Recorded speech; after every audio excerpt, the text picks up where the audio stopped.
Warning, the following episode of Boots on the Ground contains mature language. View at your own discretion. Welcome to Boots on the Ground. This week, I need to get a bit closer to this mic. This week I am joined by Almighty Status and, was it Elite X? Blaze X. Blaze X. Yeah. Both from Negative Feedback. Welcome to the show, guys. How are you doing? What's up? I'm okay. So, a lot of stuff to talk about. We didn't do a show last week because FanFest was on, and everybody was getting, well, not on, but everybody was getting ready to go. Everybody was packing, and a lot of people were already in Iceland at that point. So, decided to just not do a show that last week and do like a catch-up show this week. So, we're just going to be talking about stuff at FanFest. Although there's a couple of quick things I'd like to note before we get started with that. The first one is art contest finished. You can go check out the results. The link will be down below. There's a song contest on right now. I think you've still got a couple of weeks left to enter, or a week left to enter. Link down below. And the Eva's Real True Stories thing is still on. So if you have an Eve account, I think you can go submit your stories. There's a lot of cool stuff that they announced to do with, like, you could be in a comic book or even a TV show with those. So, like, link down below. And I guess we're just going to kind of jump into do the FanFest stuff. There's only two people on this week. Cerebral, I think I told him we'd be starting an hour later than we actually did, so he might show up at any point. And DS had some tech problems with Skype, so we just have a bunch of lists or stuff to get through while we wait for Cerebral to arrive, I guess. So, first topic is the Dust keynote at FanFest. There's a bunch of things to talk about there, but like, what were your thoughts watching the Dust keynote? You want to go first, Blaze? Nah, you go ahead, Almighty. Alright, so at the keynote, with everything that they said that they're adding to the game and stuff, I feel like it was all information that we pretty much knew. It wasn't all that much that we learned, really. And I feel like they could have done a lot more than they did with it, especially by this late in the game and after we've waited like 6 months for a new build. I mean, what do you think, Blaze? There's a lot of good features to it. I mean, graphical standpoint, seeing as I'm majoring in graphical design right now, I did like a lot of those features. The pinpoints in the shading where you can actually see the grass and all that. And well, I know some people like you appreciate graphics and stuff. I feel like graphics should not be that important to the game at this point. I feel they should be working more on the actual gameplay rather than making it look pretty. Yeah. Don't get me wrong. I mean, I'm all for the gameplay also, but I mean, how often do you get somebody like me coming on and actually telling you or telling CCP what good they did and how more progressed they are in the game when it comes graphic-wise? Yeah, I mean, from my perspective, like, I'd just like to jump in here and say that like, graphic actually does make a big impact in, like, getting people actually interested in it. So, like, people will go and look at videos of gameplay, and a lot of complaints I was seeing with the build we have right now, we're in Chromazone, right? Yeah. So, in Chromazone right now, a lot of complaints I've been seeing is, like, this game looks really ugly, and, like, I wouldn't play a game that looked like this. So, I guess, like, getting that extra group of people who might have been put off before into the game is, I guess you could say, pretty important. Yeah, and also on a side note, improving the graphics actually does help smooth out a little bit of the lag and pixelation. Yeah, it did. The frame rate looked a lot higher, which I feel that even Almighty will say is an important thing that they worked on. They could have done that without improving graphics, so that's for sure. I guess. Although, it might have been that some of the technical hurdles they had to overcome, like, allowed them to just do both without much Like Yeah. they could have just like said, oh, it's only like 1 frame a second less or something to make it look so much better. But Yeah. I guess you'd really need to ask CCP that. Yeah, I Yeah. guess. If only they'd ever respond to us, right? Oh, they've been Well, pretty good. that's what the CPM's for now, though. Yeah. Yeah, I guess it's been improved a little. Alright, And yeah, we've got a big list of things to go through, so I guess we'll just start knocking these down. So the first one is like the post-match screen was one of the things they mentioned. And there's a whole the like kill statistical stuff, yeah. Like a lot more stats and one thing that I really am gonna like about that is that they have a headshot counter now, and that's a big thing for me, coming from FPSs and stuff. Actually being able to see how many people you killed with the headshot and getting the extra damage from it is going to, I think, help you judge how well you did that match, really, rather than, you know, how many noobs you just stomped on. Yeah. I honestly think it's a better kill cam to figure out who actually killed you. Like, say if you're a person like me, if someone kills me, I'm going to try and find them on the battlefield and re-kill them. And it makes it easier to find it instead of just the name at the top right-hand side of your screen just going by as quick as possible because so many people are dying. Yeah, that was a nice feature as well. One thing I didn't see was a match-wide kill board. Do they still have that, or did they take it away? I think there was like 3 tabs. Yeah, there's So 3 tabs. they were just There's showing the, off the tab that had personal stats. Yeah, they had the skill points, the kill stats, and then they went to the scoreboard. I don't think I ever saw one of the scoreboards. Is the scoreboard still generally the same? Yeah, it's pretty much the same.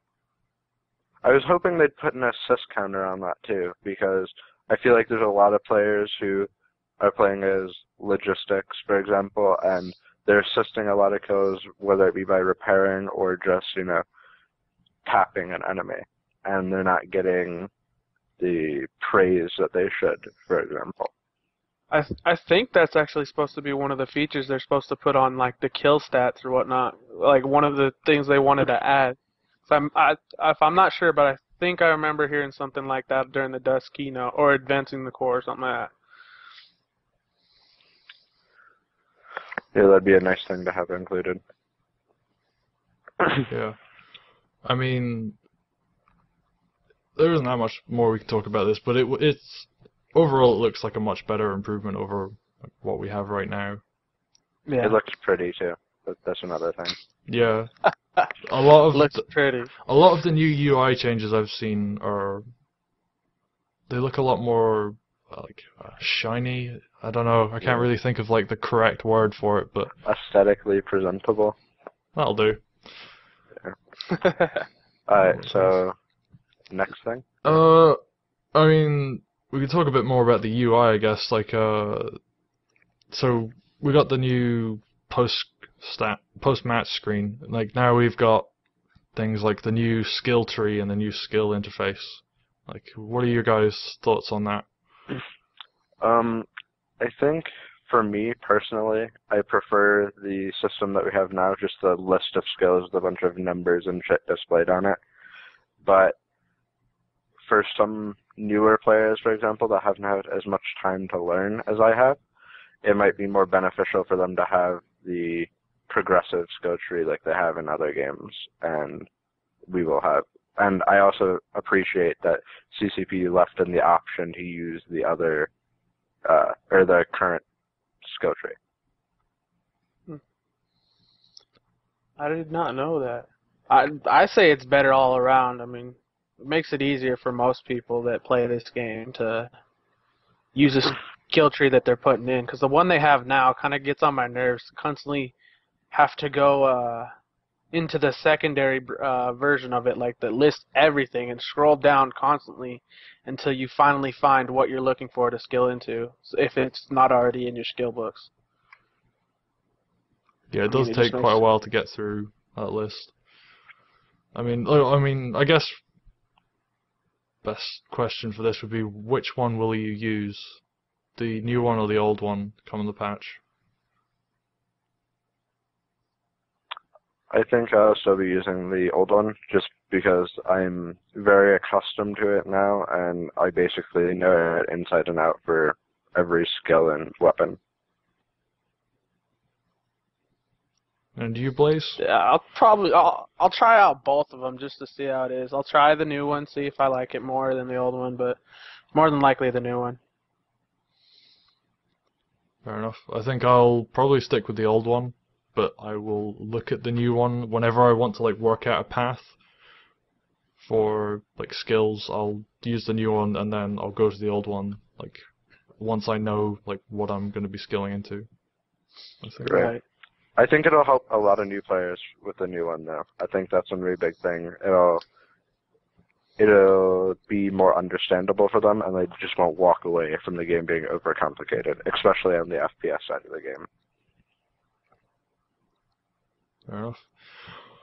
I mean, what else did they do UI-wise? Like, they have a new launcher which looked pretty cool, and apparently that's gonna cut down like how long it actually takes to get into the game. Because right now it takes like 5 minutes to actually log into this. Quite ridiculous, and we spend a lot of time waiting for people to restart from a lot of the lag issues that they have from playing too long, and that's gonna I think that'll help improve playtime. Really, we'll be able to play quicker and not have to wait as long for silly freezes and stuff like that. Yeah, I mean, personally, sometimes I'll have like half an hour or something where I just have some free time for half an hour, and I will go to my PS3 and I'll go, do I have enough time to actually like get an actual match of Dust in? And I feel like just because it takes so long to boot up. Yeah. Did they address load times for like getting actually into a match? Because right now that is taking up a good portion of time as well. I don't know if they actually mentioned that. I think they just discussed loading into the game itself. Like, I don't remember anything about loading screens for in between games. Yeah. I think that's something like we'll just have to wait and see on. Yeah. Hopefully they did something to it, because those loading screens take a long time. Alright, so should we move on to the UVT? Yeah, so UV2 is gone, or is going away. Thank fucking God. Jesus Christ. Well, it's not so much as gone, it's just everybody's gonna have one now permanently. Yeah, it's I can't believe they would try to implement like something like that in the first place, and to take it away from corp chat so that way you can even talk to your own corp mates was really just a bad move. Yeah, I mean, I could understand why they did it, because they wanted to. It cost them money to have a voice system in the game, and they wanted to recoup some of that, but in practical terms, it just didn't work. It divided corps. Like, you left a big paywall up for people who actually wanted to get into the game. Yeah, but I mean, if you get people like me, I was going to be the quote-unquote provider to help people out with UVT, say if they left it on there, because I did spend a bit of money on this game for Orem, so I could help people out with UVT, say, in the day. That's why I was really hoping for this build, the player trade market, to come out. Which unfortunately isn't coming. There isn't any kind of trading coming, which is... It's disappointing, to say the least. But Yeah. at least they'll be turning all of our items into ISK this build, so 100 million from dropships I will not be complaining about. Oh yeah, because everybody's got all those officer weapons that like they don't use. Are we even sure that those are going to be reimbursed, though? I keep hearing the officer weapons you might just keep. I think any weapons or items that you cannot buy on a market, you just keep them. So like fuse locust grenades, for example, or a toxin BPO or stuff like that, it'll just stay in your inventory, as well as officer weapons, but everything else will be given the fair market value for ISK or RM-wise. Yeah, and there's some cool stuff about that, like Aurum stuff, because I don't know how many people know this, but back in, just before open beta hit, when we were on Tranquility, we could actually buy a bunch of stuff cheaper on the Aurum market. Yeah, So when it was like 10 Aurum Yeah. a blueprint. Oh, I wish I'd just something spent everything on that, because we're getting all of that gets refunded at what the current Aurum price is, so we're actually getting tons of Aurum for free. Yeah, wow. I spent 200 Aurum and on tank BPOs for my militia tank, and I have 40,000 Aurum worth from just 200 Aurum. Wow. Yeah, it's a fair bet, that's for sure. And are you gonna like reinvest that back into the same thing, or are you? Absolutely not. No way. I'm taking that Aurum and running away with it. Yeah, that's like a month's worth of passive and active boosters almost. Yeah, it's a bit. I don't know if they're going to actually refund it for the price that it's up at now, though, because they might just give it back to us at the price that we purchased at, which I think would be the smarter move by CCP. And I've heard that it's gonna be the current market value for everything. I don't know, but because it's gonna push all this Aurum into the game, because some guy posted on the forum that he spent like 80,000 Aurum just on BPOs. So can you imagine how much he's going to get returned to him? It's going to flux the market in Aurum. I guess. But then again, I mean, it's kind of rewarding people who are playing in beta.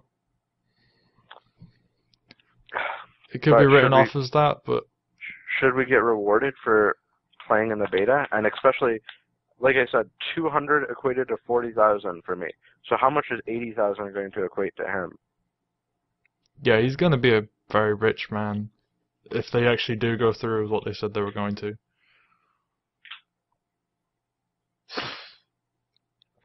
Dang. But UVT is gone, thank God, and Aurum items get refunded, ESK items get refunded. So And we get to put our skill points in whatever the hell we want to. yeah, I can't wait for that. That's for sure. Yeah. Oh. Get to Even fix your mistakes and the skill points that you accidentally spec'd into. The only thing I really regret doing was in the beginning of the game, the laser rifle was kind of worth running because it was a good distance weapon. But now that I have my assault rifle buffed so much, I don't want those 12,000 skill points there anymore. Oh, Only just on a 12,000. laser rifle. Yeah, he can't go proto like me and rock the Visium, which is OP, by the way. I will admit that, being a laser user. Just the Visium itself. I saw a guy in a heavy suit die in less than a second to a laser today. It was, Saddening. yeah, they're pretty good. Well, we did the test one day, open up. Even though it says you're supposed to get like a damage nerf as soon as you hit armor, we got it up to like an efficiency, I think, of 450 when it's fully burning on armor. So, I mean, that was pretty bad. Yeah, that's insane. I think there's going to be a lot of weapon, well, not just nerfs, but like rebalance across everything. Yeah. Okay, so Right, so UVT's gone. Hooray. Next on the list, Starmap is coming in. Coming back, I should say. Although this is very different to the last one. the Yeah. first star map that we had, it just wasn't usable by PS3. It was completely ridiculous to have anybody attempt to use it. To actually get to the location that you wanted to be at was impossible.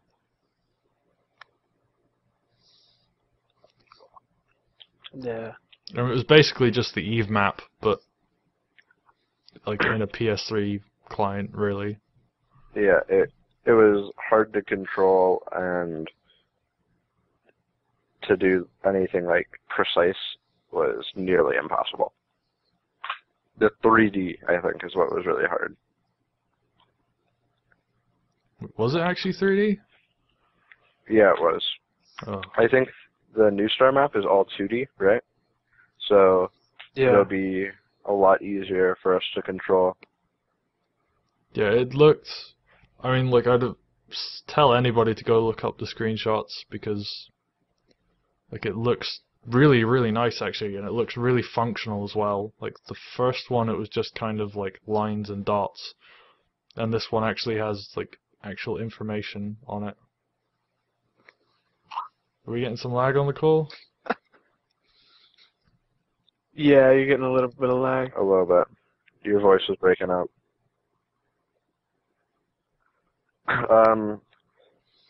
It looks like it's going to also be able to display for PS3 players a lot more information on the faction warfare that's happening and stuff like that, which is going to be nice, obviously.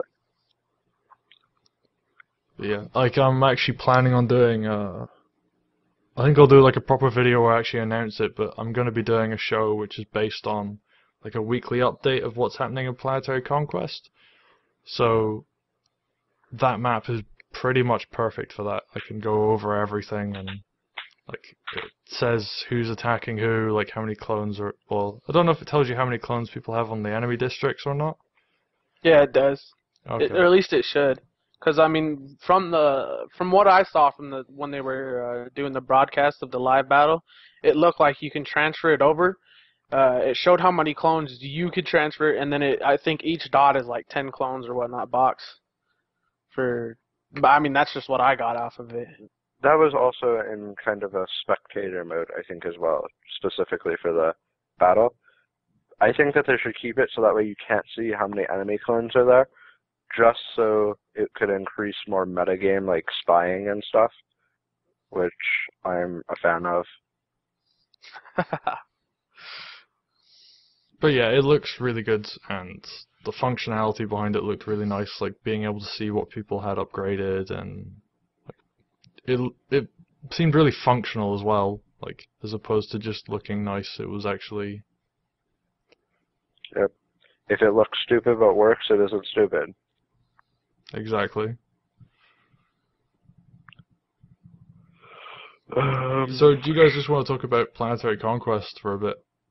Like, while we're on the subject. Yeah, let's do it. So, first issue I'm going to bring up is just the straight-out ISK version of it. I don't think that we're going to be able to profit from Planetary Conquest right now. It looks just like a place to spend your money.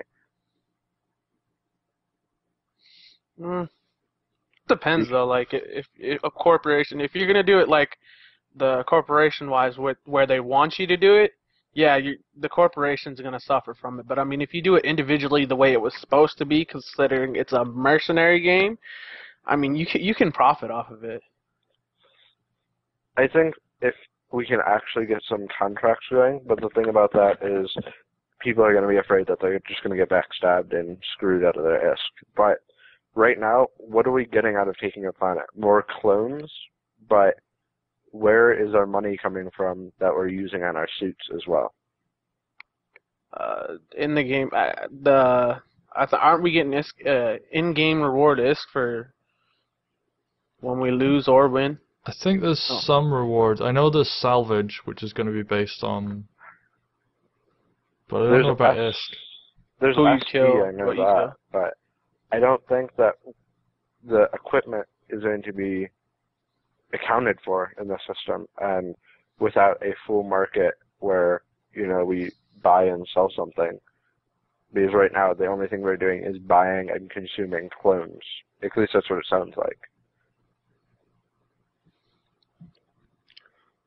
I guess. I mean, people will still do it, though, even if it isn't profitable, I feel. Yeah, definitely. I still want to take place in it, even if it's losing money, because it's the only competitive thing that'll be in the game at the moment. Because right now, the competitive scene for this game is just at an all-time low. They've got, like, one championship going on, and besides that, there are no corp battles played at all. Well, I mean, there are a few, but they're all like training stuff right now. Yeah, training matches, gear restrictions. Like everybody wants to get ready for PC. Like everybody wants to be able to individually fund their own planetary conquest for their corporation. So. Yeah. Another thing about planetary conquest is I'm wondering how the no-show system will work. Like, Oh, they did go into that actually. If you don't show up, you lose a district. Okay, but also how does the game tell that you don't show? Like, is there going to be a time limit where it's just like you win, or will players have to sit in the match the entire match? There'll be like it'll just play out like a court battle right now, where if one side doesn't show, you just kind of wait it out. See, but the thing is that's going to waste a lot of time of a lot of people because they're going to be sitting there for 20 minutes, half an hour, just on top of nodes doing nothing, and they can't leave because there's always the chance that a team does come in at the end. Yeah. LAV races. Yeah, I guess like just messing around for the sake of it. I don't want to just sit there and drive around LAVs the entire time, though. I want to kill somebody. Yeah, although I guess team kill is in there. Yeah. You can always.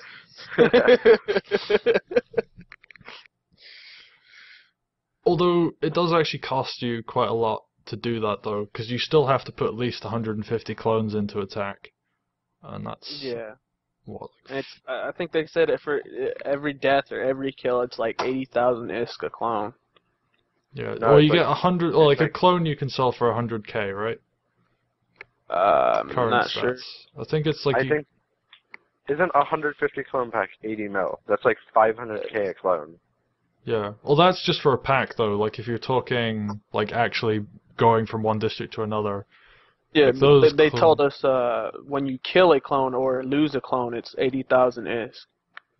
So I believe they said that specifically during the Dust keynotes itself, or the Planetary Conquest during EVENFest.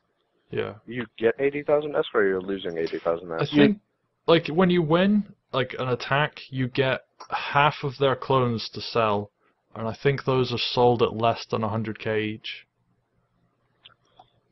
That's another one of the things I'm talking about, the whole sink money. Like, it depends on how you... 100,000 each is less than, a protosuit, really. And that's what people are going to be running in these matches.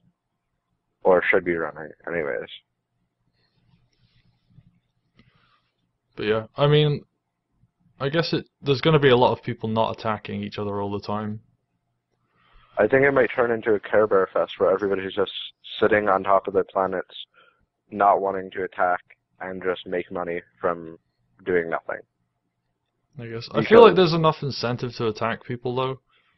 Like, what I think will happen is you'll just end up with blocks attacking each other.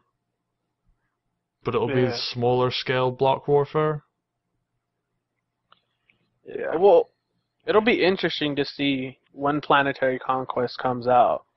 Who is really going to thrive and who is really just Pub Stomp Corp. We're finally going to find out who's the real deal when it comes to that stuff. Right. And I'm not trying to rip on any corps or anything, but some of the more lax on standard corps, holding planets for them, I think is going to be a real issue in the way Planetary Conquest works, because if they don't have players that can contend with the attacking corps, yeah, I mean, if like a corp can destroy you and only lose 20 clones, then yeah, it's going to be a real issue for them, especially because they're thinking that they're going to be able to hold large areas just because they have large numbers. I mean, that'll certainly be an advantage, but yeah, but like, it's a big trade-off, really. Yeah, it's going to be interesting to see how it works. Obviously, like, more tight-knit groups of players aren't going to hold giant areas, but I would assume the areas that they hold are pretty much going to be on lock. Yeah. And do you reckon people we're going to see like a lot of those smaller corps band together? Yeah, like, what was it? I'm interested about that too. Just like that, what is it, Dark Star Alliance or something like that I saw on the forums the other day? That's their whole justice and how they want to set up their alliances. They want to get all the smaller corporations together into that one alliance. I'm not sure if you guys saw that also on the forums. I think Example Corps posted it, but...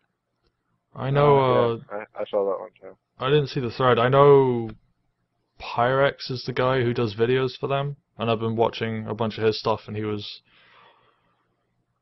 sort of beefing up the Dark Star Alliance, so I guess they are going to be a sort of a big force to be reckoned with. But see when the time comes. See. Yeah, I mean it's about a week now, really, just over a week, something like that. Yeah. May 6th, just around the corner. Off topic, little switch here. On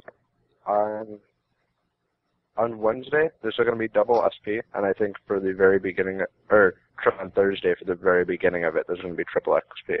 I think this is a horrible... Whoa, people cut out.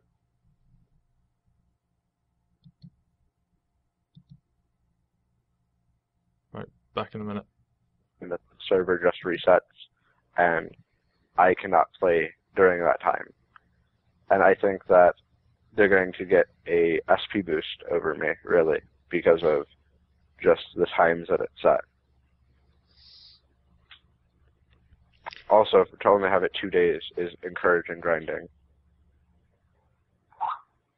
Although that's happened before, like when they first changed the cap, I believe, there was a day where you could get like that advantage. I just think it's a bad idea, especially with triple XP, because it's like almost 1 million if you hit your cap with a booster anyways. That's a lot of SP. I got it confirmed to be around 985,000, I believe. So. Yeah. It's a ton. I definitely will be grinding, but I don't know if I'll be able to cap. Hey, you gotta go like me, dude. Go hard or go home. Wake up as soon as it resets. Play the whole day, dude. I can't school, sleep. man. So. Yeah, you've got school, but I do online classes. But freaking, I've got insomnia, so if I'm not, playing the game or taking my online courses, what else is there to do? Stare at a roof? But yeah, I mean it's only like 8 hours if you do it well enough. I mean, like there are ways of getting skill points really fast if you like don't care about like blueberries. Just like put drop up links and direct fire of enemies and like watch those warp points climb up. I've done that so many times. I'm sorry. I got a name for a couple of things just like that. It's pretty interesting. But yeah, like it's kind of a terrible mechanic, but like that you can do that. But oh well, like I just want my skill points, and you're probably gonna lose us the game anyway. Yeah. But coming the new build, it's going to be a lot harder to be camped at drop points because of cloaking. I think we can lead this into our next point about the improved spawn system. Yeah. So with the cloaking, how will drop-up links work exactly? Because it's going to be, obvious that they're spawning right on top of it like they do now. So will the cloaking even do anything? Will I be able to get shot while I'm cloaked? Well, yeah. And for drop-up links, I think it will be they won't be able to actually see you come in on the drop-up link, but if they're just firing at you anyway, then you're just gonna die. No, they said that you're gonna be cloaked, and you can do a 380, but the second you go to move your access or your actual player away from that spot or change your guns or anything like that, you will come decloaked. They won't be able to see you. But in essence, like they said, you are still there. So if they bump into you, they will know you're there. Yeah, but for just the drop-up link, though, that kind of doesn't really work because they could just fire, at the drop-up link and just like fire a few bullets every couple of seconds, and they're probably gonna kill someone like through that, even if it's cloaked.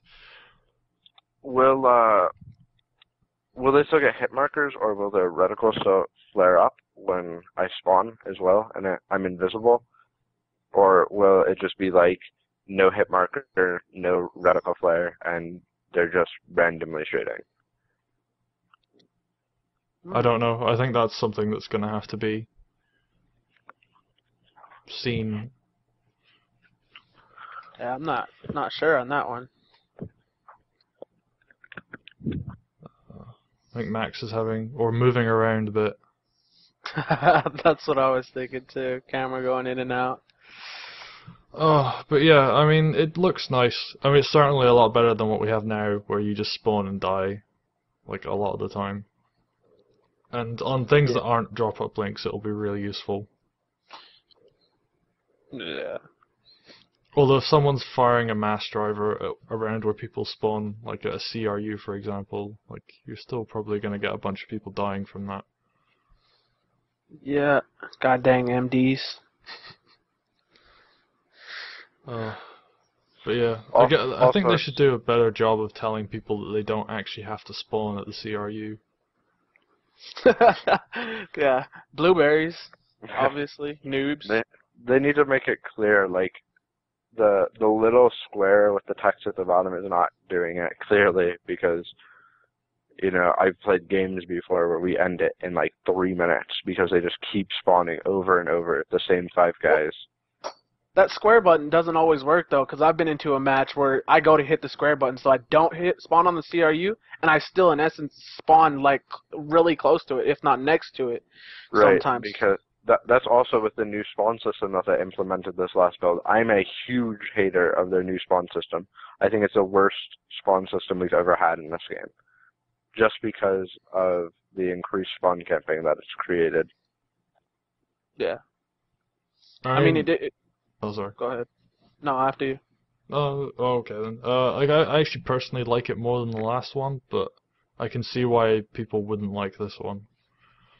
I feel like the last one was a little bit more random. It kept the game spread out more. There was more one-on-one combat, and that you never had entire squads spawning in the same place over and over and getting killed. Like in on what's it called, Manus Peak, I think, ambush map, the ball, right? People will spawn on that north hill repeatedly, over and over and over. Even if there's like 5 guys spawn camping them, they'll just keep spawning there over and over without a drop-up link, and it's just a bad system, I think. To have it based on teammate location instead of enemy was a bad move. Yeah, but the new one should hopefully improve that, and cloaking will definitely. Hopefully. Yeah, cloaking will definitely help, that's for sure. I guess there's not much else to talk about. Well, I mean, people are going to be a lot more busy with Planetary Conquest and Faction Warfare, so, like, pub games should be a little better than they are now. No, well, Factionary Warfare, yes, but Planetary Conquest, with that, you only get 1 hour to fight. I was a little disappointed in that. Like, well, you couldn't just. I understand that most people, you can't immediately get on and have a specific time zone that they can be on, but just a 1 hour time zone that you can fight in. That's per district, though. Yeah, you can have districts set up at different times. Like, we're not obviously going to put 20 districts onto the same time block. We may put 2 onto the same time block, and or like, you know, maybe on our high traffic times for our corp, we'll put it up to 5, for example, depending on how big your corp is. Yeah, but you're going to want to spread it out a bit. Yeah, because you don't want to have all your districts being attacked at the same time. Yeah, but what are you going to do if you're a newer corp? You're only going to have, like, maybe one district, and you're only going to have 1 hour to fight. And if you're a gamer like me and you start a new corporation, and you're going to want more than just that 1 hour to fight, you know? Well, you can always attack other corporations instead of yeah, but you still yours. got that 24-hour wait though. Well, you can attack the entire time. you just can't attack the same one more than once an hour. Yeah, like attacking multiple districts, like Well, across. yeah, I get that you can attack multiple districts, but you have to order the attack and then wait a 24-hour probation period until you reach their reinforcement window. Yeah, I mean it's Well, better from than what just like leaving it open though. From what I understand, it's just an hour every day where you're allowed to attack whenever in that hour, and they have to be prepared, right? No, it's you make the attack order, then you got to wait 24 hours after that attack order, and depending on what their reinforcement window is. I think that might be a huge issue then. Okay, I thought it was the other way. No, it's I mean it kind of worked the other way in Eve, but it like you got people basically what they call alarm clocking, where they'd all pick the worst hours for their enemies, and even if it was terrible for them, they'd all wake up for it, just so they could like have that huge advantage. But like the alternative is much worse, like, and I feel actually I'm a big fan of this system because like I mean there's going to be faction warfare that people can do. Like hopefully they have enough merc contracts up for that. Well, yeah, they said that wherever Eve pilot ships are fighting over, there will be a factionary warfare contract in the mercenary tab. So. Yeah, I think there's always going to be like a bunch of them up, and then they'll move them towards the planets where fighting is going on in Eve. Yeah, so in essence, factionary warfare is going to come down to the Eve players if they actually do care about us dust bunnies. Yeah, I mean, I was actually having a conversation with a friend of mine who plays Eve, and we were talking about the mechanics. It actually benefits the other side, like, more if they're actually losing on the dust front. Like, if the enemies are winning, that actually benefits them. So, I don't know what they're going to do about that, but... Wait, what? Because, right, so there's this thing called plexing, which is like a King of the Hill style thing, so you have to sit on this beacon and then, like, when it finishes, when the timer goes down, you've captured more of the system. Okay. You get paid quite a lot for holding one of those hills, so people will, like, use them to get a lot of, like, in-game money. Because, like, as long as there's no fighting going on, it's actually a really good amount of ISK per hour. Like, you can get like 100 million, or like there was a point when you could get 100 million an hour. Oh shit, hang on, my phone's ringing. Oh, and then, yeah, you have to get off the point in order to drop the orbital bombardments. That does make sense, though. 1 second. Right, so I'll finish explaining this. Like, the way it works is, like, you get a lot of ISK for doing that. So, but once the system is fully contested, like 100%, where you'd, like, flip it to your control, you wouldn't actually get any more, like, rewards for completing that King of the Hill Plex thing. Mm-hmm. So, the longer it takes because the way it works is dust slows down how long it actually takes for it to go to fully contested. The longer that process takes, the more plexes you can complete, which means the more you can farm, basically. And most people don't really care about, like, taking enemy systems. Like, the way it benefits the most people is if, like, there's lots of systems that people are just farming in, and then a few that they're actually fighting in. So the more plexes you're able to actually run before, the system becomes fully contested, the more beneficial it is to you for farming. So if you want to take systems, it helps to actually be winning the ground battle, but if you want to just farm, then it works better if you're losing. So you get paid better for being non-aggressive. I mean, like, you get paid the same, like, for completing the, well, yeah, basically. Because there's like 100 systems in, like, the Galente Caldari faction warfare space. So there's like a lot of room where people just sit around and farm plexes all day. Right, that's another thing I'm worried about. Like I said, everybody care bearing it and not wanting to fight because it's more beneficial that way. Yeah, but there is actual fighting that happens. It's just on like a smaller scale. Is that just because people want to fucking fight? It's not because they want to make money. It's just because I want to kill you. Yeah, there's like a whole. It takes quite a while to get fights in Eve, so the more focused it is, the better. So there'll be like a few systems, like, don't know, 10 or 20, let's say, where a lot of fighting actually takes place, and like the more further away you are from that, like the more likely it is that people are just farming.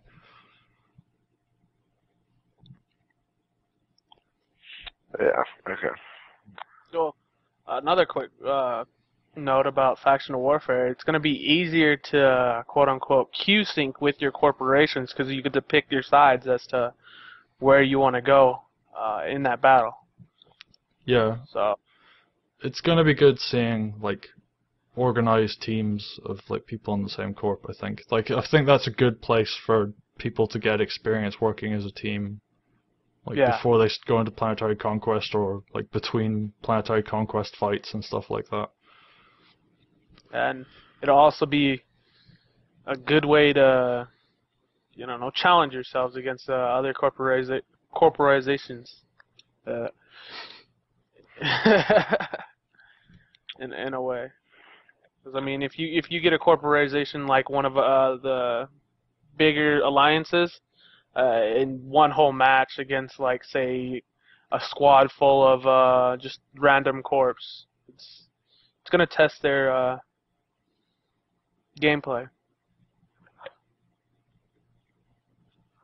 Okay, so spawn systems, graphics update we've covered. 6-man squads. Oh, I can't Thank wait you. for this. That I think, though, that there's going to be a lot more warpoint farming because there's going to be, for example, 2 tanks and then 2 people sitting in them for a total of 6. So it's just going to be a bunch of tanks rolling around farming warpoints for OBs. But other than that, it'll be awesome to finally be able to play with a decent amount of people and have a variety of people in it. Because right now, it's kind of like people have their favorites, and they can't include new people into their squads. very Yeah. biased community. And there's gonna be, I mean, it's 16 versus 16, so you're gonna be able to mix up the squad sizes a bit. Yeah. So, like, you could practice in a squad of 5, and that would actually be sort of useful. Oh, does Nova want to come on? Yeah. Cool. Alright, I'm gonna stop recording again, and we'll bring him in. So we'll be Okay. back in a sec. Welcome back, guys. We've got God Nova. What's up? How you doing? Cool. So yeah, we're just talking about 6-man spawns, and we're actually about to move on, but I'd like to get God Nova's opinion on 6-man spawns before we do. What did y'all already discuss about it? Just that there's going to be a lot more warpoint farming with tanks, really. In Yeah, pubs. I believe that. And I also believe it's going to make more of a difference in fractional warfare. See how many corps actually try to, go in with full 6-man squads all the time. That's going to be interesting to see which corps do better against, whoever tries to pub stack. Yeah, I think it'll increase the amount of communication as well. I personally can't wait for it because I'm tired of having 4-man squads. So annoying. Yeah, It just puts more of our team, on our side. Even if it's just 2 more people, that's a lot more helpful than having 4 of your own teammates and being. There's always that carrying one your extra whole person team. you want to add, yeah. It's just all, yeah.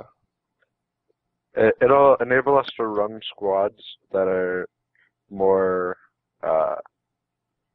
that will work together better, and we won't have to leave as many people out, because right now we'll have, like, these groups where a bunch of people will be running 3-man squads at the same time. Everybody's looking for the fourth, and nobody can find a fill. Yeah. And it sucks. Yeah, that'll help out a lot.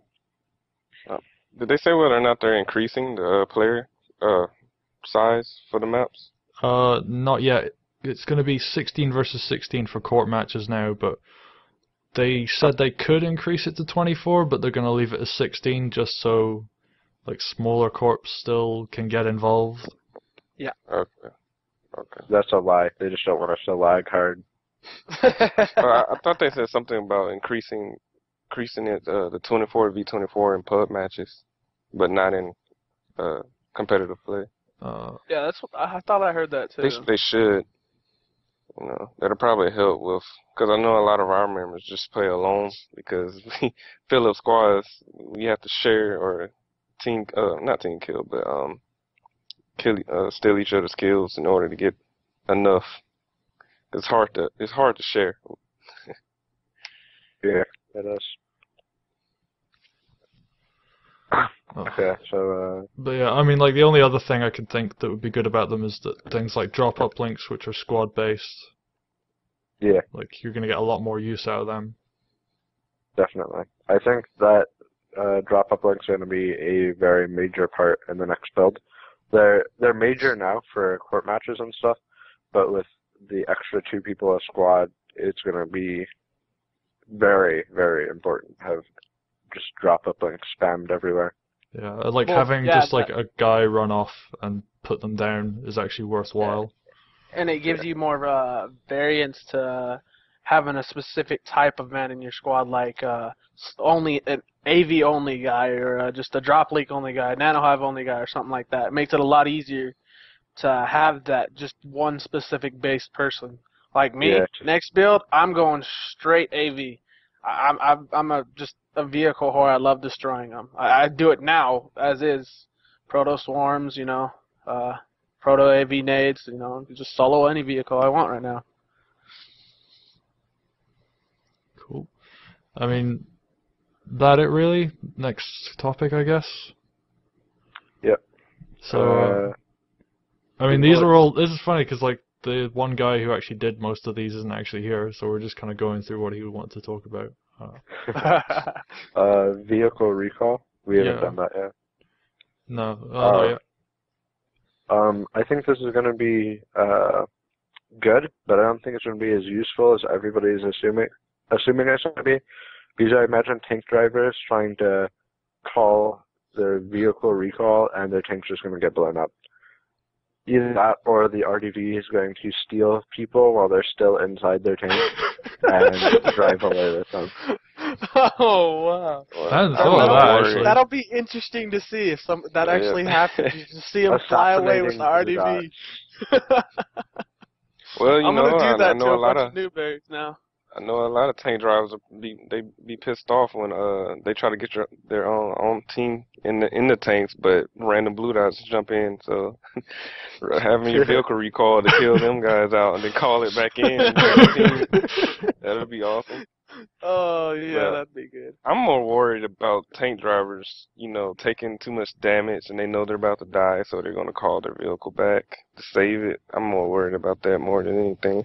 I mean, it's a good idea because when you call your tank in initially to fight and end up redlining the people, what's the point of keeping it out? Just recall it back in. The thing about that also is it takes a long time for these RDVs to get in and get out. It really, really does, which I think that they're going to end up losing about the same amount of tanks as they would if they just tried to survive with it. Mm-hmm. I can tell you this.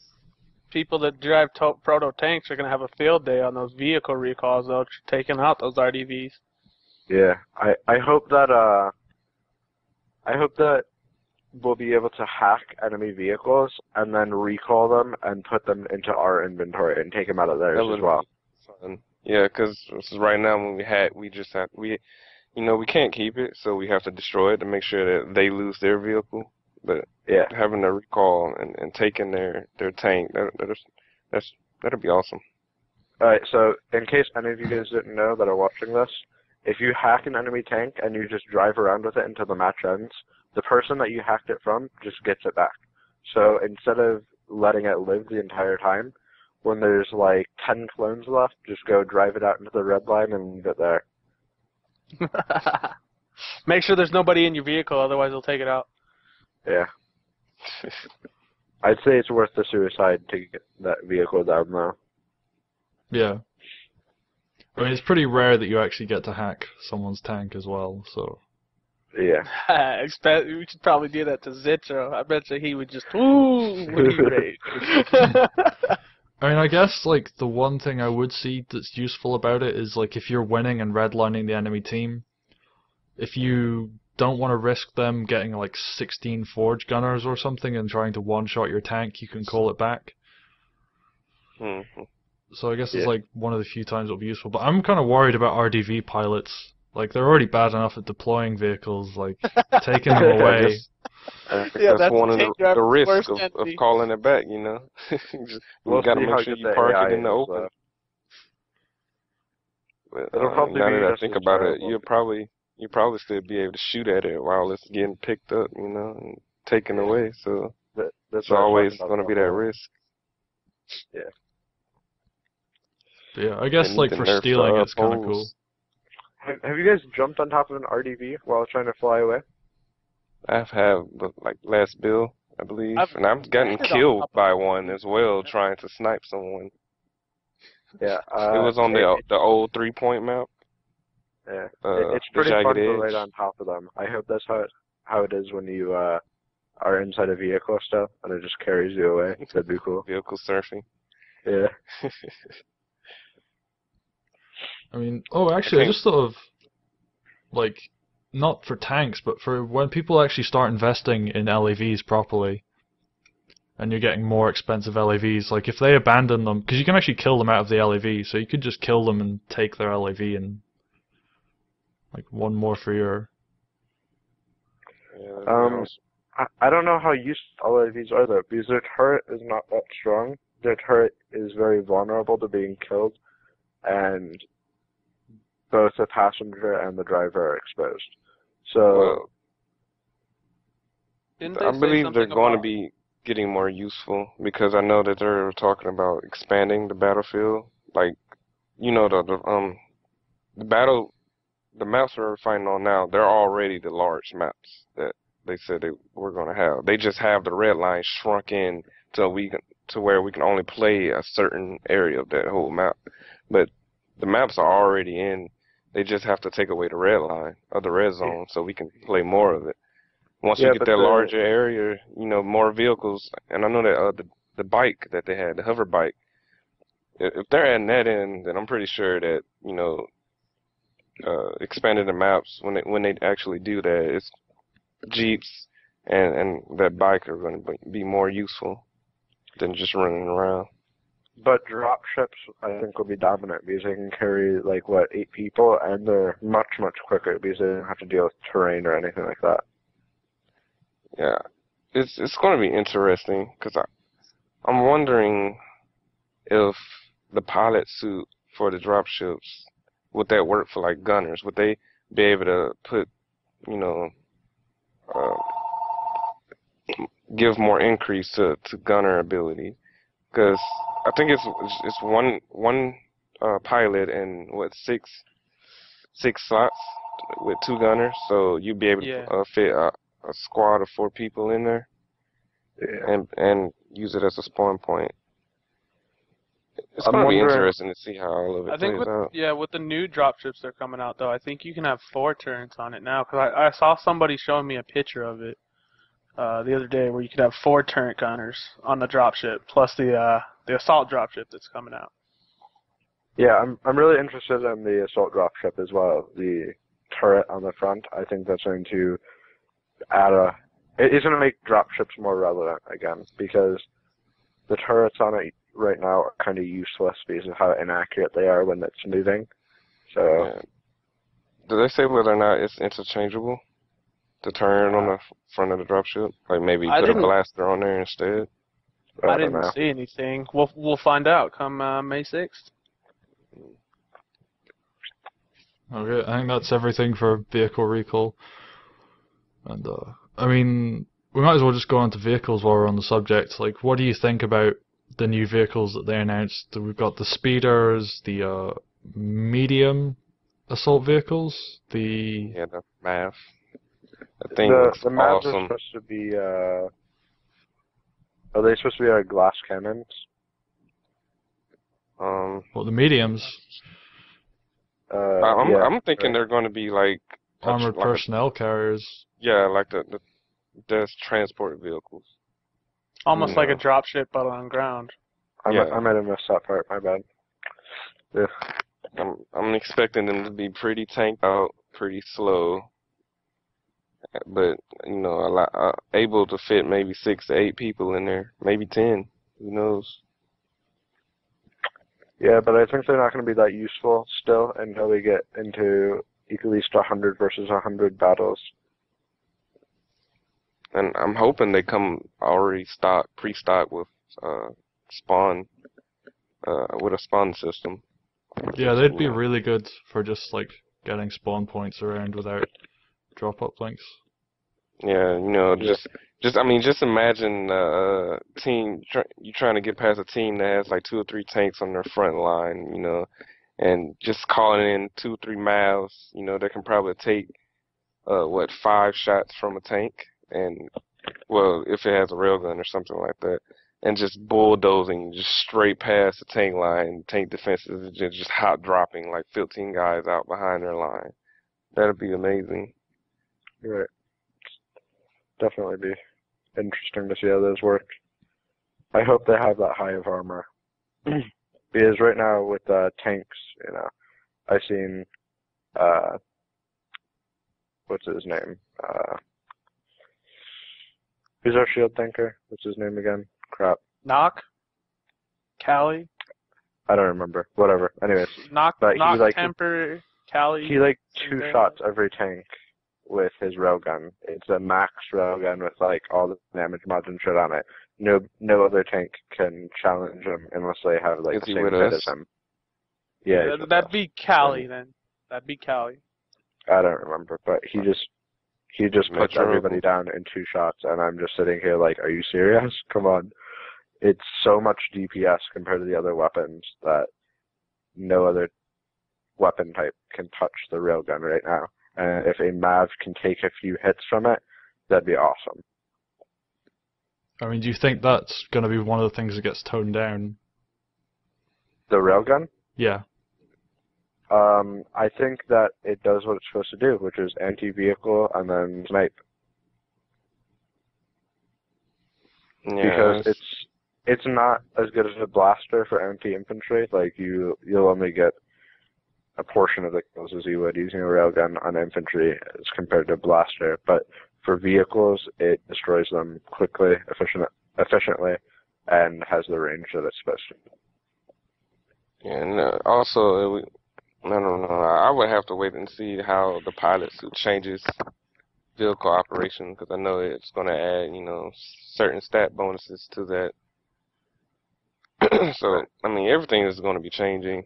It's just hard to tell, but yeah, railguns, they should be able to, you know, do considerable amounts of damage from long ranges. Blasters do a lot of damage up close. Missiles, man, I personally believe that the missile turrets should be returned back to what they were, but the small missile turrets should, you know, they should be buffed just a tad, but not to the point where, you know, it was one hit KO everything like it was. Yeah, for main turrets right now, they're completely useless missiles because they don't good DPS, they don't have splash, they're not good for anti-infantry, they have nothing right now. Yeah, they have horrible accuracy.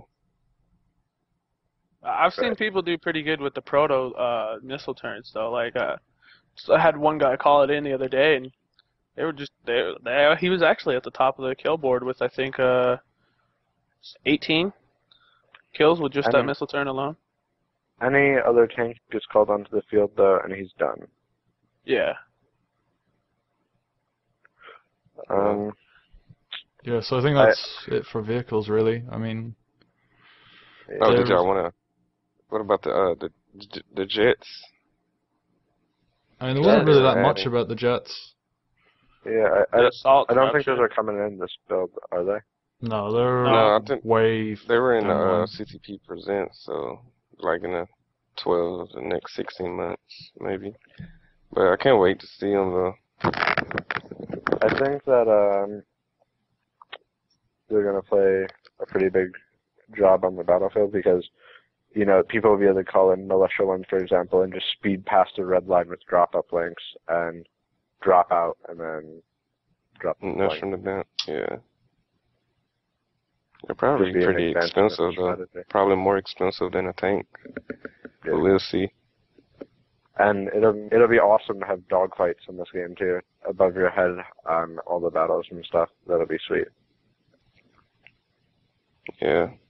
Imagine around the time when they do bring them out, the Oculus Rift thing is working, and you can tie it in with the jet flying and have, you know, huge battles with EVE players with keyboard and mouse, some Duff players with keyboard and mouse, controller, and having their own jet fighters using the Oculus Rift as their kind of vision, you know, that'd be awesome.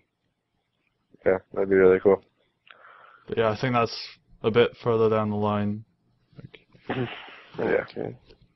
So going back to sort of stuff that's actually coming in this patch, I think it's Blaze typing in there. We're getting a little test lab now. Yeah, they said we're getting a weapons testing lab Outside. so we can each try before you buy. In other words, you can try out different weapons and stuff before you actually spec and pay for it. Like, thank I was God. so happy for that feature when I heard about it. No, I We'll thought be it able was to- two things as well. A weapons testing lab and like a training facility as well, so where we can go and just They train were our saying guys. that Our suit, doing something with the training suits. facility was in the near future. And Mhm. in other words, I think they're also trying to push for what they call the arena battles or gladiators. Gladiator, yeah. Yeah. To, so- in essence, be able to do that and include what they esports into the game. So right now they have just the weapons testing lab. Yeah. I'm really glad they're going to be adding that because there's a lot of weapons they're adding, and right now I don't even know what I want to go with. I've heard the accuracy on the ARs have been reduced a lot, so I need to test all that out. Yeah, and there's a bunch of stuff I'd really like to try out currently in game, and having to start up a court battle and fit out a suit beforehand, and actually skill into it. Things I wanted to try. Apparently, stacking melee mods is really good. That's Regnum fine. did that last build with the B-Series scout suit. The B-Series scout suit is broken where it does 205 base damage or something. So he stacked 3 melees on it and was doing over 700 a hit. Wow. One shot and heavies and shit. Just with your nano hive running around with that and just whack. He was running around with a nano, or what are they called? Nano Nova injector? knives. Oh, But no.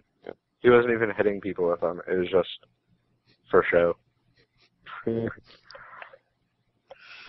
I was thinking about doing something just absolutely crazy next build, and something like maxing out hacking speed, some random and crazy, that nobody's ever did before. Something net. Something that might be interesting. Yeah, I mean, I'm actually going to be somewhat doing that, although I don't know if I should actually be saying this, but because everybody's going to know that what I'll be spec'd as, but the Minmatar Logistics, which is what I'm going to be going down, gets a hacking bonus, so I'm considering going for a couple of hacking mods on that. Yeah, I mean, Yeah, that's right. going to be very important.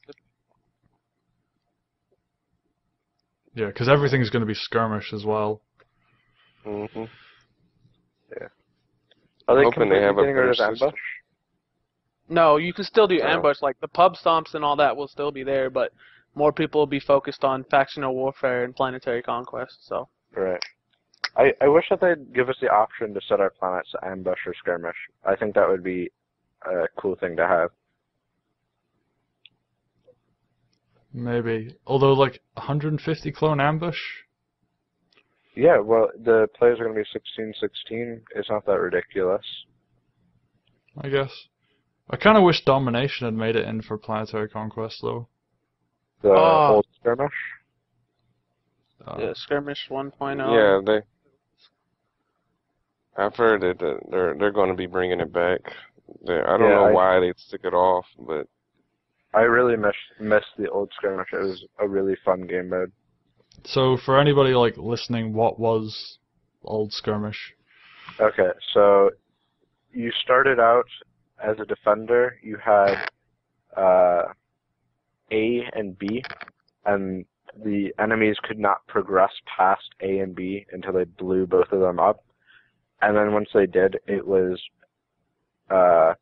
basically what we have now, where it's a domination type game mode, about 3 objectives behind it, and they had to take the objectives and blow up your MCC with the null cannons.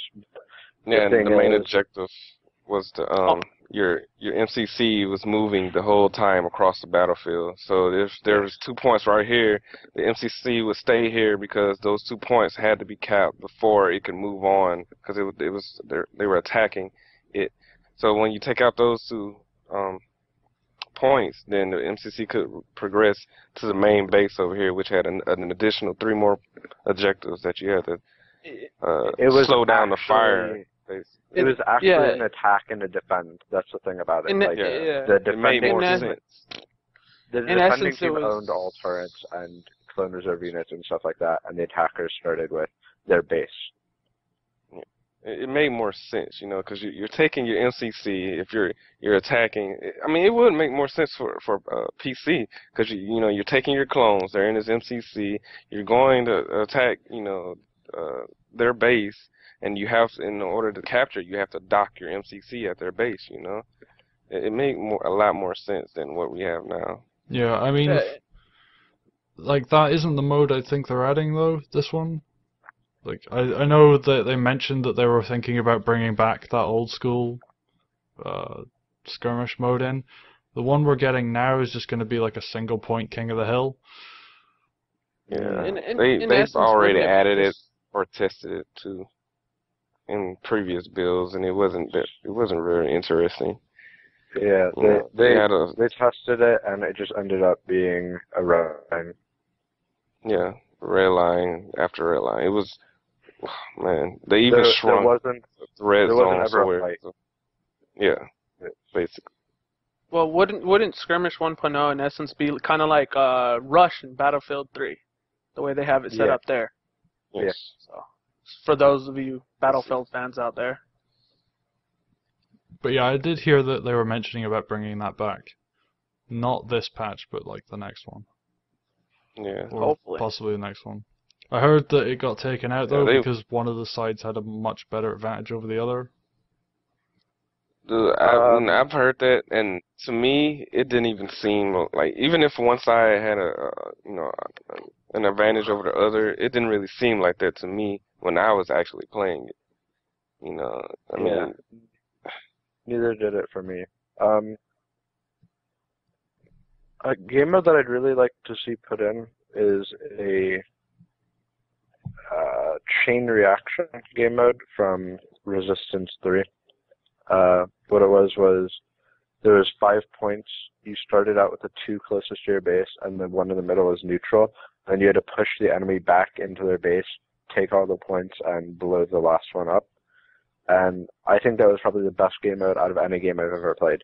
It was very competitive every time you played it. Everybody was trying their hardest to push the enemy back, and it was just a fun game mode.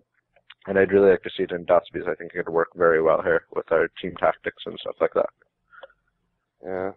Another thing I loved about the old skirmish was the very linear gameplay. You had to move your squads to this point and then to this point, and constantly push forward. It was like a big tug of war kind of battle. But now, with this skirmish we have, you got anybody, and plus with ambush, especially, you're playing, and all of a sudden a team spawns right behind you, and you're constantly moving around the map in a circle, And then once your team gets spread out, then they just spawn anywhere, and it's just like a, a coin flip. It's it feels very random right now. Like you're not fighting for anything. Nobody's actually attacking or defending. Yeah. Okay. So yeah, but the test hub, which is what we're on, I think. Looking forward to it.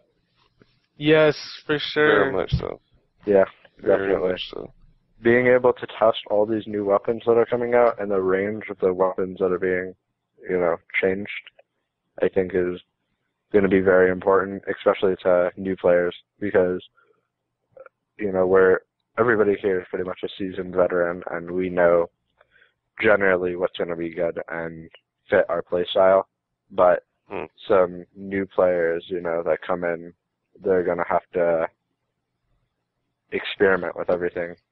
Yeah, it also helps out the veterans, though, too. I mean, you don't have to actually waste your SP on that in order to buy the weapon to officially test it out. Like in the current build, you have to spend your SP on that weapon clash and then buy the weapon to test it out, which in essence wastes not only your SP but your ISK that you could have used on something else. Now you can just straight up choose a weapon, test it, and decide whether or not you want to invest your SP and ISK into it. Yeah, and I'm hoping they have a better info system on each weapon.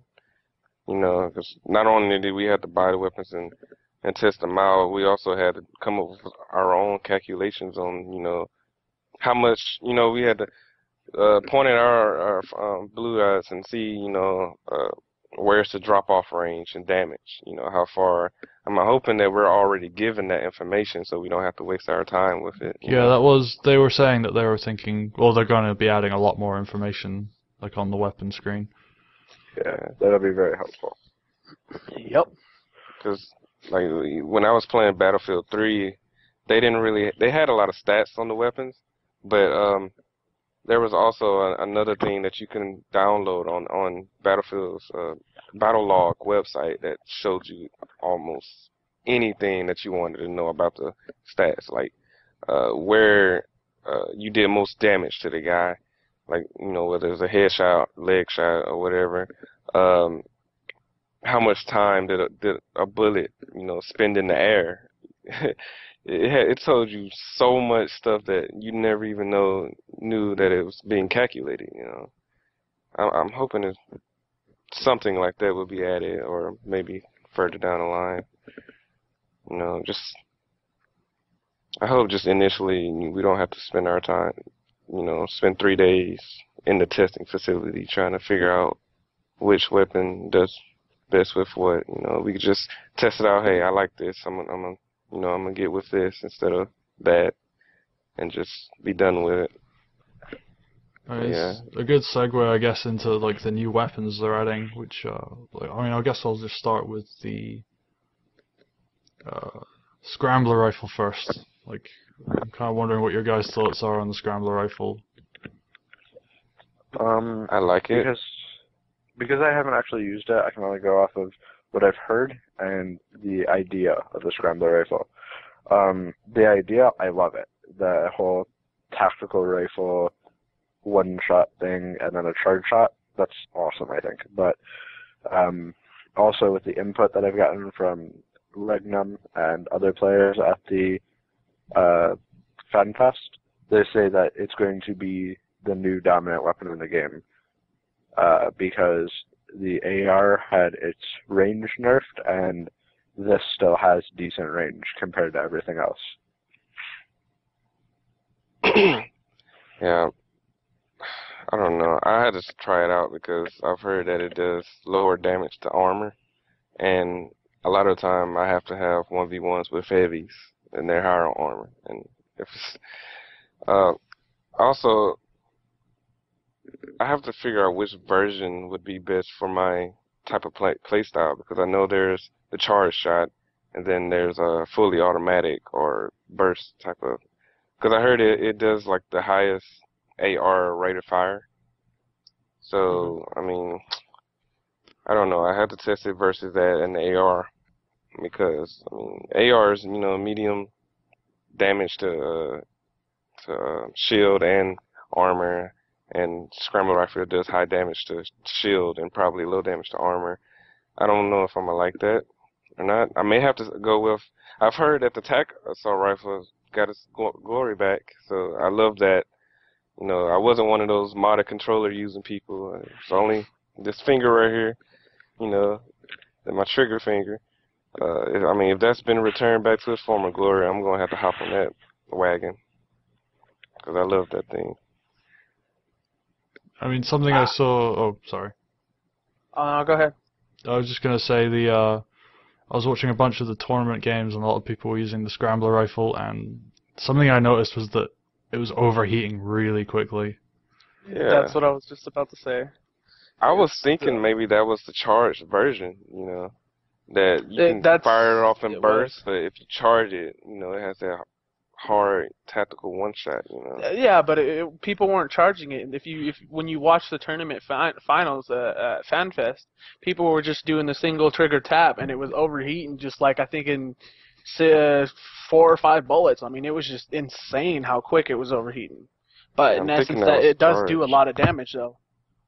Yeah, that's probably why they did. It probably does the highest amount of damage, AR damage, but it overheats really quickly. And that's probably why they overused it in the tournament. Because I know in other trailers, it had their scramble rifle had just insane amount of rate of fire, and they were constantly, they were constantly firing it, without it overheating. So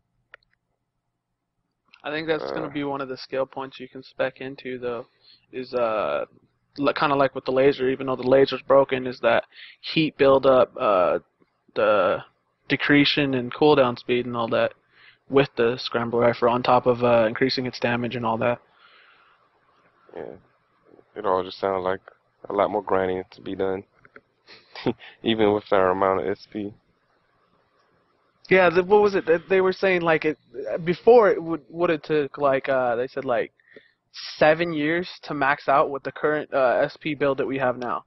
Well, that was like I think only 100 and something mil. Now you have to get like 250 mil in order to cap out every skill point. And that's just gonna keep going up. Yeah, that's gonna take a long time. So they're definitely building towards keeping us glued to this game. And they didn't even have all the weapons in the tournament build. They still got to add in all the vehicles, mechs. Got to add in mechs and probably other concepts that they talked about and haven't showed yet. Probably have more skill points into mining and all that. And well, PvE. you've also got to look at it. If we hit the skill point cap, what else is there to do? I mean, you're not really going to want to play as much. Yeah, we've got PC and all that, but you're going to get burnt out on it eventually. Everybody gets burnt out on something. The main reason why people are getting on now to get your SP so you can actually have all those extra weapons and stuff. Okay. I don't think they'll let us ever reach the cap, though. I think they'll add more stuff before they do that. Yeah, there's going to be, even vehicles alone. I think the idea is that they want people to specialize, and they want you to gain more specializations rather than just be able to do everything. Well, right now in this build, I am close to maxing out my assault rifle. Pretty much everything I have either at 5 or close to 10 for proficiencies and stuff. I am damn near close to starting to have to spread my specialization. Well, I think of it as not just my assault. I have to have, or try to have, proto in every slot that's available, even though that's probably not possible. In this game, the thing I like about this game is that you can have a primary role, and then you need to have a secondary role. And in this game, it forces you to do that. And as soon as I finish my AR role, I'm probably gonna be specking into some type of AV. I'm in love with the force gun, but I want to see what the plasma cannon does. to see how it works. Well, way that shall we move on to the plasma cannon then? If you want to. Well, the way that I saw the plasma cannon, it in essence looks like a mass driver, but a swarm launcher look to it, because it's a shoulder cannon pretty much. I thought that it was going to be more of a mini forge gun sort of deal. It charges up quicker and does less damage, but it still has a charge up like a forge gun does. So that's what I see it as. I see it as better for anti-infantry, but worse for anti-vehicle, but still able to do both. More of a crossbreed. Well, I thought it was going to be more of it'll sit on your shoulder, the way it shows, and it's going to launch a projectile beam, kind of like an Eve tactical pulse laser when it shoots down to the planets. You see that light come out of your sting, and it's not going to be like the laser rifle where it's constant. You're just going to shoot it, and you're going to see a beam hit the vehicle, and then in essence explode, kind of like you see in all these modern-day movies. Well, when I first saw it in one of the videos that they showed at FanFest, or released after FanFest, I saw a glitch in it. You know, doesn't it only shoot once, and then you have to reload?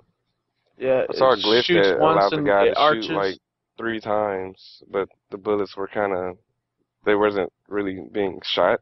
It was kind of glitched.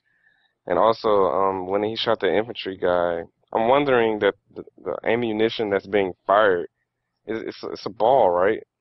Yeah, like and it arches maybe on its way to the target. Yeah, I'm wondering if the splash of that ball, like if you have a guy right here, and you shoot at him with like a regular AR, bullets whiz past him, but if you shoot one big ball at him, you have a better chance at hitting him. Does that factor in with the plasma cannon? With how large the round is that's being fired? Not sure. It'll be easier to hit infantry now. I have no idea. I don't know. Let's wait and see, I guess. And the last one, which actually got used a lot more, that was used in their show game that they did with all the like CPM members and the CCP guys, which was the flintlock pistol for the Minotaur. You mean the setup one? The one that was just like completely... The weapon that everybody's going to be using nowadays? Everybody. I'm going to say it now. If not everybody, but the majority of the players will be using that flintlock pistol. I want to use it. I do. I'm not going to lie. I really hope it's not going to be that much of a trouble. It's pretty much a grenade launcher, but pistol form. If the way you look. And I was even thinking about using it because it seems just so easy, easy mode. But then I started thinking, it's kind of situational, because if somebody's higher than you, you have a slim amount of chance of killing them with a flintlock pistol, But you even have a higher chance with an SMG, or a pistol, because they're easier to hit at that higher range. That, and it only has 3 shots. What if somebody's at a distance, mid range, and they're good at strafing? I don't know. It's kind of iffy with that weapon. I'm gonna have to keep a close eye on that one. But yeah, I agree. There's a lot of people gonna be specking into that. Probably going to get it proto first day. Imagine that combined with the mass drivers. Oh my god. I think its use is going to be, how people like run around a really small corner, a box or something, and just stand there. With the flintlock, you should just be able to shoot 3 bullets at their feet next to them and chase them out and then kill them. Yeah, or shooting them into corridors and hallways. Yeah. Oh man, I'm going to have to change up my strategies, my tactics. Man, shooting them across the map, in tight with like biomass, where I think C is that little small corner. You just shoot it up in there and get. I hope the splash damage is not huge. I hope it's like 2 meters. Yeah, 1 to 2 meters. I hope so. man. We have to see. Yeah. I mean, we're coming. I think we've gone past the 1.5 hour mark. Although I'm not sure because we kept taking breaks. But I don't want to like keep this going forever. So, I mean, the other things they announced were new suits. So every race is getting a variation of everything now. I think that's just going to balance out well with the new weapons and stuff like that. Yeah, the ones that are coming in this patch are. Well, I've actually forgotten. I think it's all the assaults, all the scouts, and all the lodges, but no heavies. Wasn't there another heavy coming in? The Galente heavy, I think it was. I don't know, where you get 2 primary slots for light weapon slots for your heavy, but you lose a lot more HP for it. Is that the Galente one? I think it's the Galente, but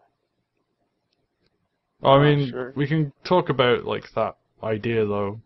Like, I mean, they're adding a bunch of suits for every race is getting suits. So like Caldari will have shields and Galente will have armor and be a bit faster. But the new heavy they're adding, like, what are your thoughts on like the whole idea of having 2 light slots? I don't have that big of a problem with it because the main thing about heavies right now is their HMG and forge gun. That's what makes a heavy the heavy. The suit is not that good itself, but the HMG is stupid powerful, and so is the forge gun for their respective niche. That's, to me, I mean, I believe it should be like that. That's their role. But once they started speccing into sharpshooter and basically out-damaging me at my AR's optimal, that becomes a problem. And the thing, going back to the new heavy suit they're going to be adding with the 2 light slots, I don't think that'll be a problem since, what did you say, the health? They lose HP health for it. I mean, they're sacrificing health and most likely speed, for 2 more extra light weapons. I mean, I don't see that as a problem. If they had their health, that probably would be an issue. But I know at the beginning of this build, a lot of people went heavy in AR, but they slowly figured out, that's a bad idea. So, I mean, it'd be interesting to see. I don't think I have a problem with the new heavy suit, though. I mean, what combinations do you think people are going to be picking for the light weapons?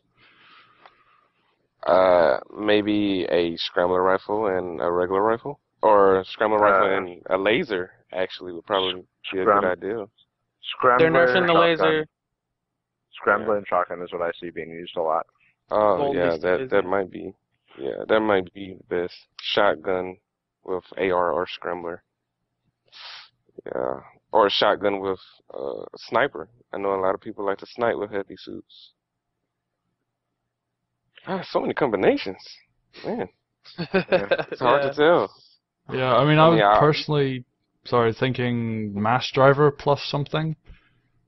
Yeah, that could work too. Mass driver shotgun would actually work pretty well, I think. Mass driver flaylock.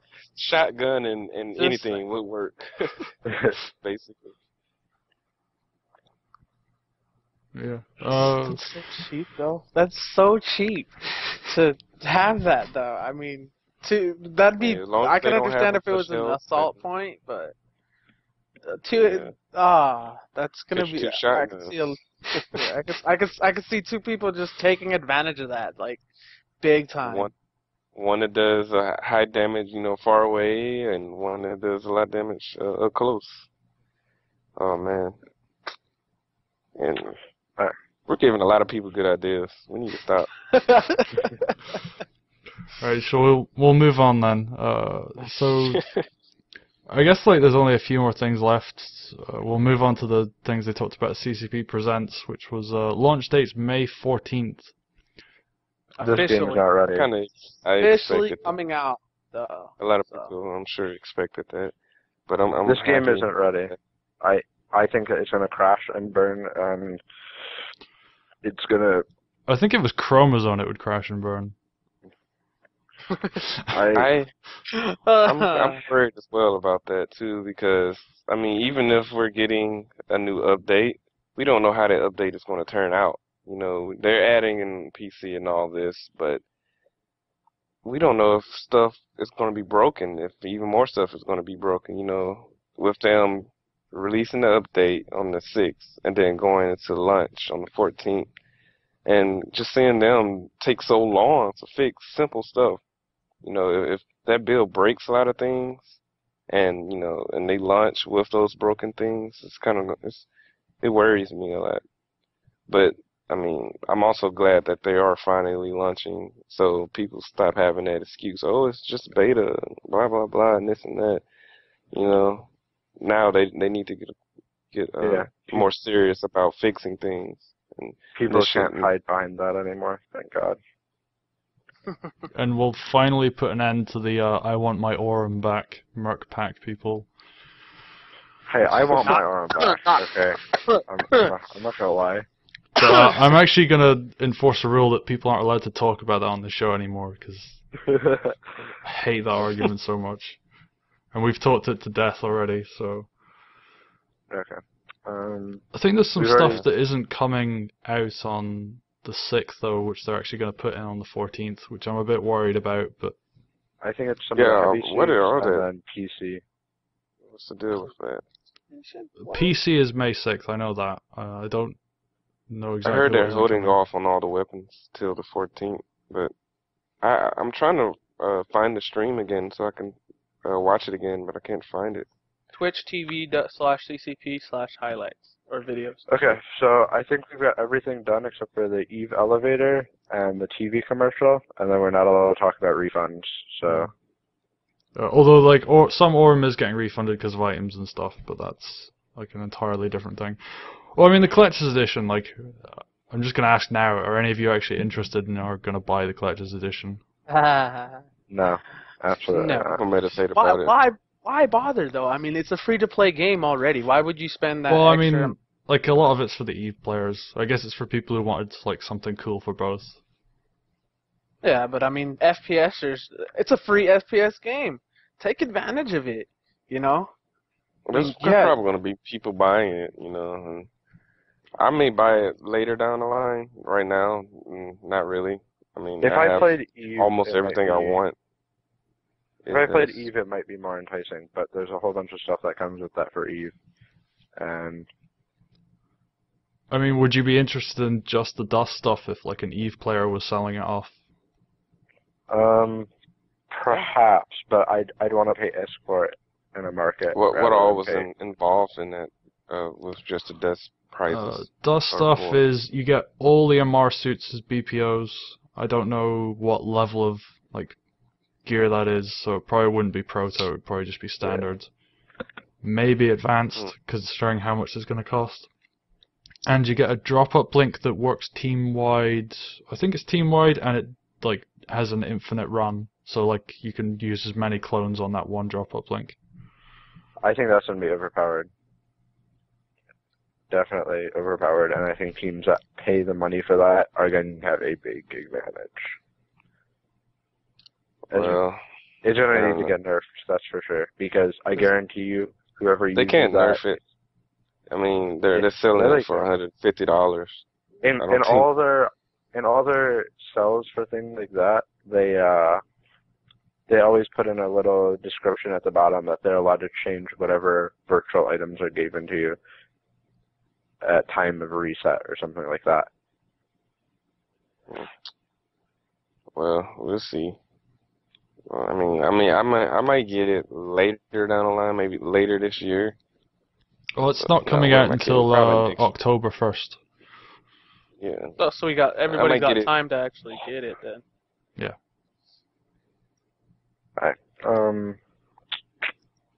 Commercial, Eve. nice and quick. They came out with Oh, a. the I'm not. commercial? It wasn't so much a good commercial, but Yeah, I mean, it didn't at least they're coming capture out. what this was to me. At least they came out. They're coming out with something for it, you know. I think that that YouTube video that they put out, the Uprising or whatever it was, on their YouTube, I think that would make a great commercial. Yeah. Use the those Caldari Prime made me one. I very think that excited. makes a good one too. It needs to be Yeah. 30 seconds though. Yeah. That's You it can didn't edit really. that down. You can edit that Did it- down though. Did it capture like the Eve and Dust link? It just Yeah, captured like Immortal Soldier, right? Eve Origins, I think, captured the Eve Dust link pretty well. Because I think the main thing that makes this game thus interesting is the Eve and Dust link and the fact that we can own whatever we fight for, and we have to protect what we have to fight for. You know, we're not just getting on and playing 5 games a day for just no reason, just to kill people. You know, we're actually doing something in a live world. I don't know how they can get that into 30 seconds, but I mean, that's what I think we should have as a commercial. But I mean, it's a good start. You know, it's a commercial. I mean, you know, they've never had one before. It's a good start. Yeah. I mean, like, I guess it tells some about the game. Like, you are immortal soldiers, and it's like sort of the very base level stuff. Yeah. Would like to see them do more with it, though. Yeah. And they want to be doing this for the next 10 years, so we may get more television commercials over there. They said that they're doing a TV show, right? So Yeah, there's a TV show. They're already in talks with the director. I can't wait for that. Did they say whether or not it's live action or animated? It'll be live action. Live action. I don't know. Part of me would rather want an animated version because, I mean, we've already seen with the short clips that they've shown in game and on Eve. I like that, you know, because they can do a lot of things with that. And sometimes live action doesn't really, you know, do it justice. It doesn't capture the essence of the show, really. Yeah. Yeah. And I guess last thing would be Eve Elevator. Yeah. I'm not sure exactly what that is because I don't play Eve. They said it during the CCP Presents, something that they wanted to bring in where Eve players could essentially ride this elevator down to the Dust planet and cooperate with Dust players. Like, and be vice playing versa. Dust with us?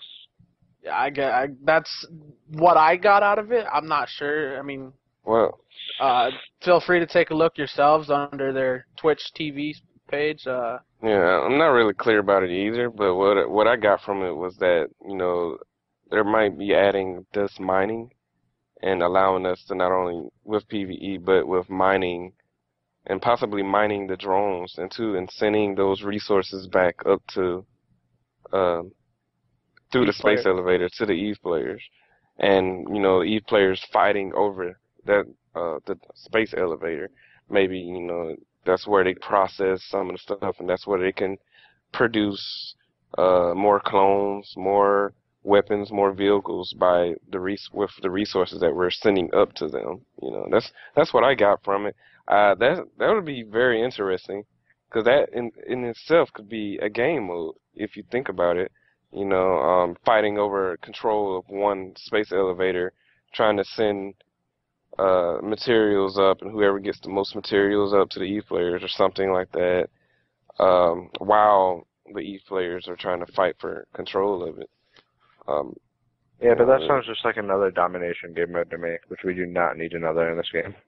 Well, not really you necessarily a domination, but I mean, you can have, you know, it would be more of a King of the Hill type thing, because you're fighting for that huge base, and probably, I don't know how they can do it, but I mean, you're fighting to send more of your resources up or something. I don't know. I like the idea of the space elevator.